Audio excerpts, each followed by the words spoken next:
Kung palagi na lang karne at isda ang kinakain mo buong araw, abay maggulay ka naman. Try mo naman itong hindi nakakaumay at uulit-ulitin mo sa sarap na lumpiang hubad. Isa ito sa mga paborito kong lutong gulay, guys, na hindi ko talaga kakasawaan. At malay mo, baka ma-fall in love ka din sa lasa nitong ating lumpiang hubad. Uunahin nga lang muna natin gawin dito itong sweet sauce para sa ating lumpiang hubad. Bali, pagsasama-samahin ko lang dito ang 2 cups ng tubig, toyo, preferred ninyo seasonings, pamintang pino, pinong bawang, asukal, at cornstarch. Sa asukal, guys, medyo dinamihan ko na po ng konti para talagang maging matamis ang magagawa nating sauce. Don't worry, balanse lang naman po ang tamis niyan dahil naglagay tayo ng toyo at seasonings na medyo may kaalatan po ang lasa. Syempre, tikman nyo din yung ginawa ninyong sauce kung may kulang pa ba sa lasa para madagdagan ninyo kung ano ang kulang sa panlasa ninyo. Ito kasing sauce talaga ang siya magdadagdag flavor at lalong magpapasarap ng ating gagawing lumpiang hubad, kaya hindi dapat ito mawala. Hindi natin ito titigilan sa kakahalo ng marahan para hindi magsettle sa ilalim ang cornstarch na hinalo natin. After ng 10 minutes ay lumapot na yung sauce natin. Mas lalapot pa po yan once na malamigan na. At this point ay pwede na natin yung hanguin at iset aside muna. Dito naman sa ating kawali ay naglagay na tayo ng medyo may karamihang mantika. Papainitin ko lang muna yan and saka natin lulutuin itong mga tokwa. 2 tokwa lang po yan na hiniwa ko ng maliliit na cubes. Pwede nyo naman po yung dagdagan pa kung mahilig kayo sa tokwa. Piprituhin lang natin yan hanggang sa maging golden brown na ang mga ito. And kapag ganun na nga, ay pwede na nating hanguin ang mga tokwa. Next naman nating lulutuin na itong kamote. Dito sa pinagprituhan ng tokwa,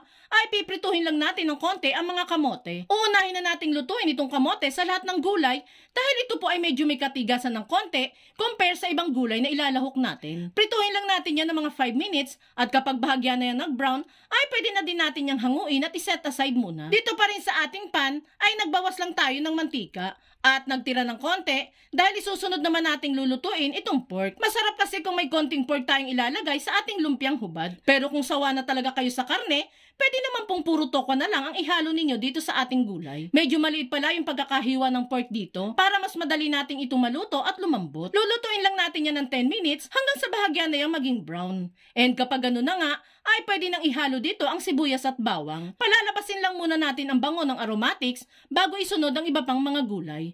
At kung nakaabot ka sa part ng video nating ito, it means na interesado ka sa lumpiang hubad recipe na sinishare natin ngayon. At kung sakali pong magugustuhan mo ito, pwede po bang pakipusuan naman ang video natin? At mag-iwan ka na din po ng comment na super delicious lumpiang hubad. Maraming salamat po. Dito nga guys, ay ihahalo na din pala natin sa paggisa ang carrots at Baguio beans. Gisa-gisa lang natin yan ng mga 2 minutes. Then saka tayo maglalagay ng tubig, patis, paminta, oyster sauce, at 1 pirasong pork cube. Sa pampalasa naman, adjust nyo na lamang po ang mga ilalagay ninyo, depende sa taste na gusto ninyo. Igisa-gisa lang natin yan ng saglit, at saka ko naman dyan ihahalo itong mga hiniwang repolyo. Pwede din po kayong gumamit dyan ng pechay Baguio kung gusto ninyo po. Haluin lang hanggang sa umimpis na yung repolyong inilagay natin. Matapos mailagay ang repolyo, ay pwede na nating ihalo dito yung niluto nating tokwa at kamote. Sa pagluluto pala nito guys, hindi dapat masyadong matubig ang magagawa natin. Dapat po ay parang stir fry itong magagawa natin. Dapat din po ay hindi fully cook ang mga gulay. Mas masarap kasi ang lumpiang hubad kapag medyo crunchy pa ang mga gulay.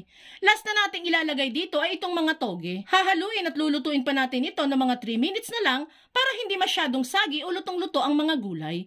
Kapag nga okay na sa atin ang pagkakaluto nito, ay pwede na natin niyang hanguin. And there you have it guys. Ready to serve na itong ubod ng sarap at hindi nakakasawang lumpiang hubad recipe natin. Perfect na perfect talaga ang combination ng gulay at sauce na ginawa natin guys. Sure akong mapapa-hashtag craving satisfied ka na naman once na matikman mo ito. Kaya kung mahilig ka sa gulay at nasa healthy lifestyle ka, suwak na suwak sa'yo ang recipe natin ngayong araw. Kaya kung ako sa inyo, subukan nyo na ding magluto nito.